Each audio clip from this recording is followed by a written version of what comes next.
You ever meet someone who's always been there, so long they start to blend into the background, not because they're unimportant, but because they never ask to be seen? That was Miss Odessa. To the outside world, she was just the housekeeper, quiet, punctual, wore the same navy cardigan every day, hair pinned back neat, shoes always polished. She moved through the halls of the Langston estate like a whisper, folding sheets, warming tea, setting out fresh towels before anyone asked. To Elijah Langston, she was a fixture, like the marble floors or the antique grandfather clock in the foyer. He'd known her since he was a boy. She'd been there when his mother passed, when his father remarried, when the company went public. She'd been there when he bought the estate at 28, when he made his first billion, when he lost his second and earned it back. But he didn't know where she went at night, didn't know what she did when she left through the side gate at 7:01 p.m. sharp, didn't know if she had family or friends or even a favorite meal. He never asked, until the system flagged her. It started with a ping, a minor discrepancy in the estate's inventory logs 3 times in 2 weeks, a few missing items, nothing major, a couple of protein bars, a bottle of antiseptic, a few cans of soup, the kind of things that could have been misplaced, miscounted, or tossed without scanning. But Elijah Langston didn't tolerate inconsistency, not in his companies, not in his home. He reviewed the logs himself. 4 people had access to the storage room, his assistant on sabbatical, the chef off duty during the flagged times, himself. Not once had he entered that room in the past month. And then there was Odessa. Her name appeared on each of the flagged nights, always between 10:30 and 11:00 p.m., always alone. He didn't call her in, didn't ask, didn't accuse. Instead, he waited. That night, he cancelled his dinner with the city council, told his driver to take the night off, dressed down in jeans and a dark coat, slipped out the back gate and parked 2 blocks down, engine off, lights dimmed. At 7:03 p.m., Odessa stepped out. She wore her usual coat, the same cloth bag over her shoulder. Her steps were steady, unhurried. She didn't look around, didn't check for watches, just walked. Elijah followed. Not close enough to be seen, just enough to keep her in view. She didn't take a car, didn't call a ride. She walked 3 blocks to the bus stop, waited under a flickering street lamp, and boarded the 9B line heading east. He followed in silence. The city changed as they moved, from polished storefronts to cracked sidewalks, from valet lots to corner bodegas, from glass towers to brick walk-ups with rusted gates and graffiti-tagged mailboxes. She got off near a shuttered laundromat, walked past a liquor store, a pawn shop, a church with a broken neon cross, then turned into a narrow alley and disappeared through a side door marked Community Resource Center. Elijah parked, walked up, peered through the window. What he saw didn't make sense. Odessa was inside, unpacking her bag, laying out food, the same items flagged as missing: soup, crackers, fruit cups, a few first aid supplies. She moved with quiet purpose, arranging everything on a folding table. Around her, a dozen children sat cross-legged on the floor, some coloring, some reading. One little girl clutched a teddy bear with a missing eye. Odessa smiled at them, not the polite smile she wore at the estate. This one was real, soft, tired, full of something Elijah hadn't seen in years: warmth. A boy asked, "Miss Dissa, where's this from?" She replied, "From a place that has more than it needs." The boy nodded, no more questions. Elijah stood frozen, not from fear, not from guilt, from something deeper, something colder. He had suspected her, had followed her, and now, watching her serve children with food he would have thrown away, he felt something twist in his chest. Not anger, not shame.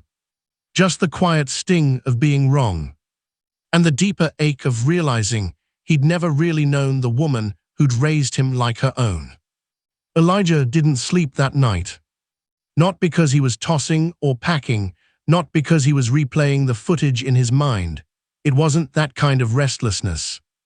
It was the kind that lives just under the skin, a quiet pulse in the chest that refuses to be reasoned with, the kind of discomfort that doesn't interrupt your logic but quietly challenges it. He sat in his study long after midnight, the estate silent around him. The logs were still open on his screen, the flagged items, the timestamps, Odessa's name. He stared at them like they might change if he looked long enough. But they didn't. And the truth was, they didn't need to. Because now he saw something else. The system had flagged her, but the system didn't know her. Didn't know the way she folded his shirts with the corners tucked just so. Didn't know the way she brewed his tea when he had a migraine, or the way she hummed old gospel under her breath when she thought no one was listening. The system didn't know that she had raised him when his parents were too busy building empires. And he, Elijah Langston, hadn't known either. Not really. He had built a world of metrics and margins, of quarterly reports and shareholder calls. He had streamlined his life into dashboards and alerts. But he had never asked Odessa what she needed, never asked where she went, never asked why she stayed. And now, watching her feed children with food he would have discarded, he felt something shift. Not guilt, not yet. Just the quiet ache of absence. The next morning he cancelled his meetings, told his assistant to hold all calls, dressed down again, no suit, no tie, just a plain sweater and slacks. He drove himself to the east side, parked near the laundromat, walked the block alone. The community center was closed, but he remembered the alley, the chipped door, the faded sign. He knocked. No answer. He waited. Then, from the far end of the hall, a voice called out, "Mr. Langston." He turned. Odessa stood there, coat folded over her arm, eyes calm but unreadable. He didn't speak right away. She didn't either. Finally, she stepped aside. "Come in," she said. Inside, the space was quiet. A few folding chairs, a bulletin board with flyers, a table with crayons and coloring books. She led him to a small office in the back, sat down behind the desk, motioned for him to sit. He did. "I saw you last night," she said. He nodded. "I figured. You didn't say anything." "I didn't know what to say." She looked at him for a long moment. Then, softly, "You thought I was stealing." He didn't deny it. "I thought something didn't add up. And you followed me." "I did." She leaned back, not angry, just tired. "You know, I've worked for your family since you were 6. I've seen every version of you, the quiet boy, the sharp teenager, the man who built an empire. But I never thought I'd be followed." He swallowed. "I didn't mean to disrespect you." "But you did." Silence. She reached into her bag, pulled out a small folder. Inside were receipts, notes, expiration logs, all neatly labeled. "I don't take anything that's not marked for discard," she said. "I check every label, every date. I don't give those kids anything I wouldn't eat myself." He nodded. "I know that now." She closed the folder. "I don't do it for praise. I do it because someone has to." He looked at her, really looked. At the lines around her eyes, the wear in her hands, the quiet strength in her posture. "I never asked," he said. "No," she replied, "you didn't." He stood slowly. "I'd like to help." She raised an eyebrow. "Help how?" "Whatever you need, the center, the kids, you." She shook her head gently. "It's not about money, Elijah. It's about seeing, about knowing, about showing up." He nodded. "I'm here now." She looked at him for a long moment. Then, finally, she said, "Then let's start there. You ever sit in a room so quiet, it feels like the walls are listening?" That's how it felt in Odessa's apartment. Elijah had never been there before, not once in all the years she'd worked for his family. But now, he sat on a second-hand couch with a throw blanket folded neatly beside him, watching her move through the space like it was sacred. She didn't rush, didn't explain, just moved. The apartment was small, clean, lived in, the kind of place where every item had a story, a chipped mug with faded flowers, a photo of a young girl in a graduation gown, a certificate on the wall, licensed practical nurse, State of New York, 1982. Elijah stared at it. You were a nurse. Odessa didn't look up from the stove. Was, she said, until someone decided I wasn't fit to hold their baby. He didn't respond. She stirred a pot of lentils, added a pinch of salt, then turned off the burner. You know, she said softly, I used to think silence was safety, that if I kept my head down, worked hard, stayed quiet, I'd be protected. She turned to face him. But silence doesn't protect you, it just makes you invisible. Elijah felt that line land in his chest like a stone. He looked around the room again, at the stack of medical forms on the table, at the inhaler beside a child's drawing, at the worn edges of a Bible on the shelf. You live here alone. She shook her head. My grandson stays with me. His mama passed 2 years ago, cancer, fast and cruel. Elijah swallowed. I'm sorry. Odessa nodded. Me too. She set 2 bowls on the table, lentils, rice, a slice of cornbread. Eat, she said. It's not a state food, but it'll hold you. He sat, took a bite, warm, simple, honest. They ate in silence. Outside, the city hummed, distant sirens, a dog barking, the low rumble of a train. Inside, the silence was heavier. Not uncomfortable, just full. After dinner, Odessa rinsed the dishes. Elijah offered to help. She waved him off. You don't need to fix anything, she said. Just listen. So he did.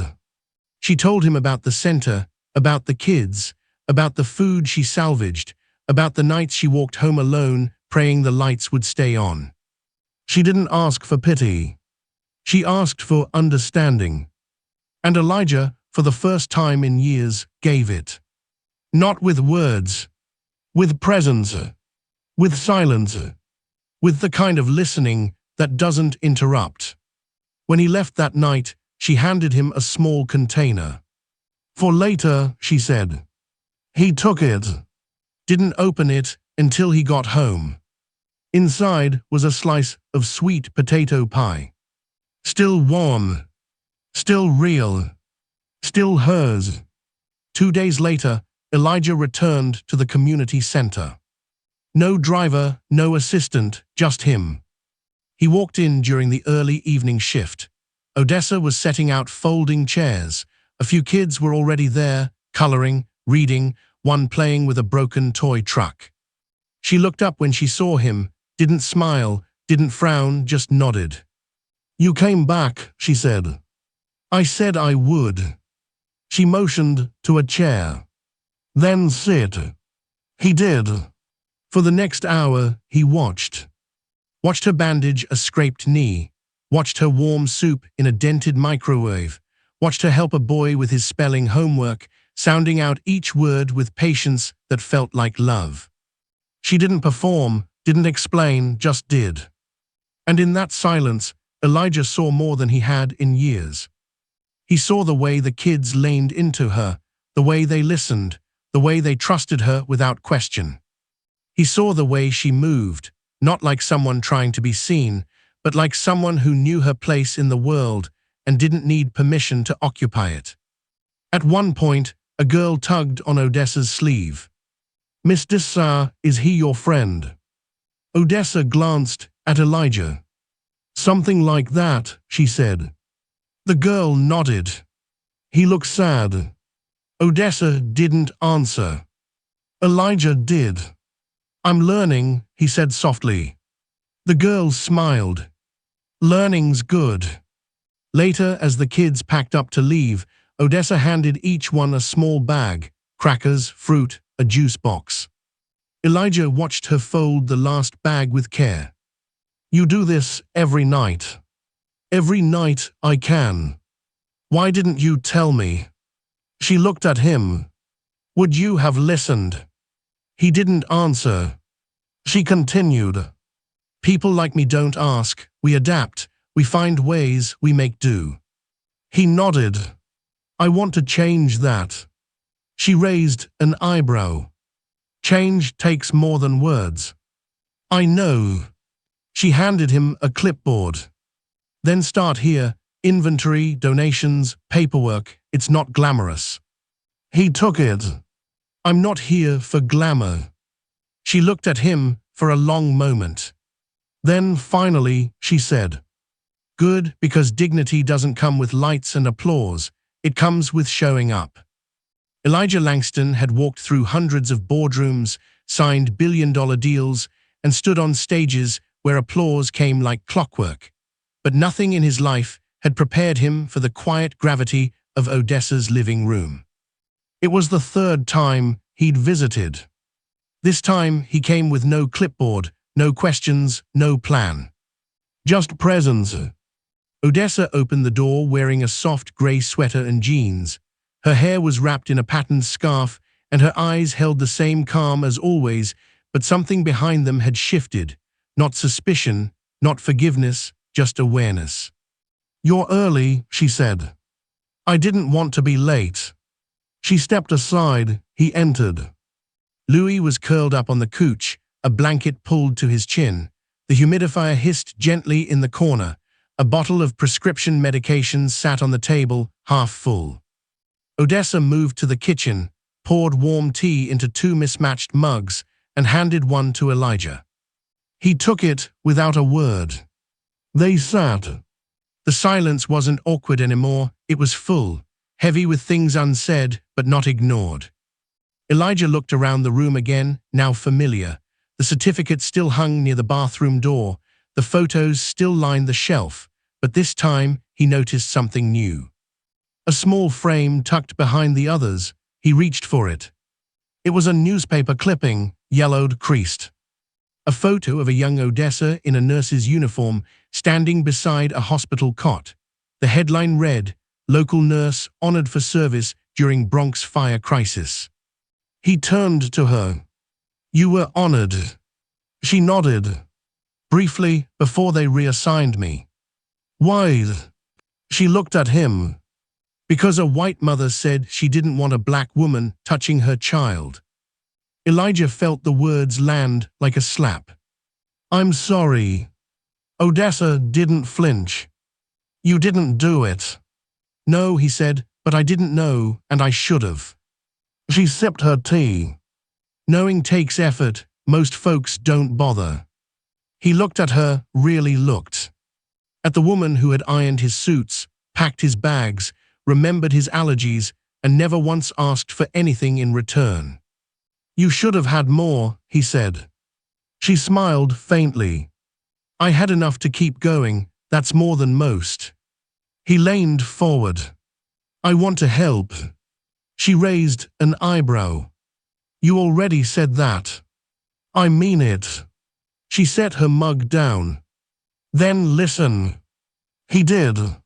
She told him about the center, about the funding cuts, about the kids who came hungry, tired, scared, about the nights she stayed late, using her own money to buy supplies, about the quiet battles she fought, not with fists, but with faith. She didn't cry. She didn't rage. She just told the truth. And Elijah, for the first time in his life, felt the weight of someone else's story settle into his bones. He looked at Louis, sleeping softly. He's lucky to have you. Odessa nodded. I'm lucky to have him. Elijah stood. I want to do more than listen. She looked up. Then show me. The next morning, Elijah sat in his home office, staring at the estate's inventory dashboard, the same blinking alerts, the same flagged discrepancies, but now he saw them differently. He clicked into the logs again. This time he didn't just skim, he studied. Each item marked missing had a story, a can of soup marked for discard, a bottle of antiseptic past its shelf date by 48 hours, a protein bar with a torn wrapper, all technically expired, all still usable. He opened the kitchen staff's logs, noticed a pattern. Items marked for discard were never scanned out. The system still counted them as present, a flaw in the process, not a theft. He ran a full audit, cross-referenced timestamps, pulled camera footage, watched Odessa enter the storage room, gloves on, clipboard in hand. No sneaking, no hiding, just quiet efficiency. She wasn't stealing. She was salvaging. He leaned back in his chair, the weight of it all pressing down.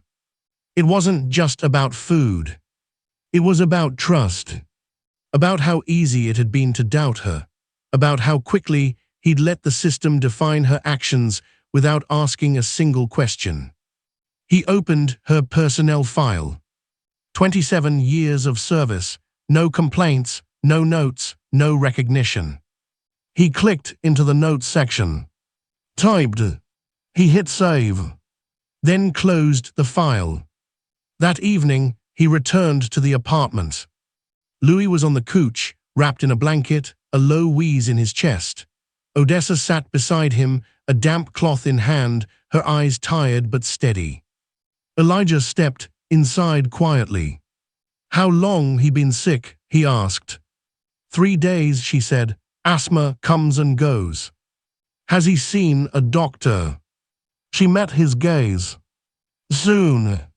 He didn't press. Instead, he sat beside Louis, watched his small chest rise and fall. I checked everything, Elijah said. The logs, the footage, the system. Odessa didn't look up. I know. It was never about you, it was me, not knowing enough to ask better questions. She nodded. I appreciate that. He looked around the room again, the same photos, the same certificate, but now they felt like chapters in a book he'd never read. You should have a better place than this, he said. I had one, she replied. Before my daughter got sick, we sold it for her treatment, then she passed, then Louis got sick, then the center lost funding. Her voice didn't waver, just stated the facts. My salary covers rent, food, and medication, she said. It doesn't cover stability. That costs more than money these days. Elijah leaned forward. Let me help. You already have, she said, nodding toward the tea he held. You came back. He set the cup down. I can do more. She studied him. I've never resented you, Elijah. You were a child when I came into your life. You grew up into a man with responsibilities I can't imagine. I never expected to be part of that world. I was there to keep things steady while you moved forward. That was my role. I accepted it with pride. She paused. I love you like a son, but I never mistook myself for your mother. I knew my place. I never blamed you for the distance. I just hoped, if life ever brought you back, you'd know the door was open. Elijah swallowed hard. Then let me stand in it now, not to fix the past, just to be here. She nodded slowly. That matters, she said, more than you know. Louis stirred, coughing softly. Odessa moved to him, pulled the blanket tighter, then reached for a small nebulizer. Elijah watched her plug it in, place the mask over his face, and turn it on. The soft hum filled the room. He had seen 1,000 medical reports, signed off on million-dollar health tech investments, but he had never sat still and watched someone care like this. Not for profit. Not for praise. Just because it needed to be done. Let me take him to my doctor, Elijah said. Tonight, he's not breathing right. Odessa hesitated. We can't afford it. You won't have to. That's not how this works. It is now, Elijah said. They locked eyes. Then finally, she stood. I'll get his shoes. The hospital lobby smelled like antiseptic and fresh paint. Elijah stood near the reception desk, arms crossed, watching Odessa cradle Louis's hand as they waited to be called. The boy leaned into her shoulder, his breathing shallow but steady. She stroked his hair gently, whispering something only he could hear. When the nurse finally called them in, Elijah followed without hesitation. Inside the exam room, The pediatrician asked questions, symptoms, history, medications. Odessa answered calmly, filling in the blanks with the precision of someone who had once worn the same white coat. Elijah watched the doctor's face shift as he realized who she was, not just a grandmother, but a former nurse who knew what she was talking about. Louis was given a steroid shot, a new inhaler, and a 2-day observation order. The doctor explained the treatment plan. Odessa nodded, asked the right questions, took notes. Elijah signed every form without blinking. Later in the hallway, Odessa stood beside him, arms folded. "You did all this without asking," she said. "I know. I told you we're not a charity case." "You're not," he said, "but I owe you more than charity. I owe you everything I forgot to see." She looked at him for a long moment, then sighed. "He needs more than prescriptions," she said. "He needs hope." "So do I," Elijah replied. "And I think you've given it to me, whether you meant to or not." She didn't smile, but her shoulders softened. "Then don't disappear when it gets hard." "I won't." That night, Elijah didn't go home. He stayed in the hallway outside Louis's room, watching the rhythmic beep of the monitor. He didn't check his phone, didn't respond to the 37 unread messages from board members and investors. At some point, Odessa brought him a blanket, folded, no words, just a look. He unfolded it, pulled it over his shoulders, closed his eyes. Not because he was tired, but because for the first time in years, he felt safe enough to rest. It was nearly noon when Genevieve walked into Elijah's office without knocking. She moved like she always did, sharp heels, sharper posture, a beige folder tucked under one arm, sunglasses perched on her head like she'd just stepped off a boardroom runway. She didn't speak until the door clicked shut behind her. "You missed 2 strategic planning meetings this week," she said. Elijah looked up from his screen, blinking once. "I rescheduled them. Without explanation. I didn't think one was needed."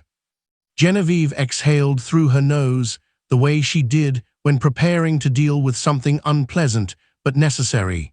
She stepped closer and set the folder on his desk carefully, like placing a document at a deposition. "People are talking," she said. "Investors, partners, your absence is being noticed. They want to know if you're still running the company or checking out." Elijah closed his laptop, didn't reach for the folder. "I'm not checking out," he said. "I'm choosing where to be present." Genevieve raised an eyebrow. "And where exactly is that?" "At a hospital bedside," he said, "for the grandson of my housekeeper." She didn't flinch. "He has a name," Elijah added. "It's Louis, and she's not just a housekeeper."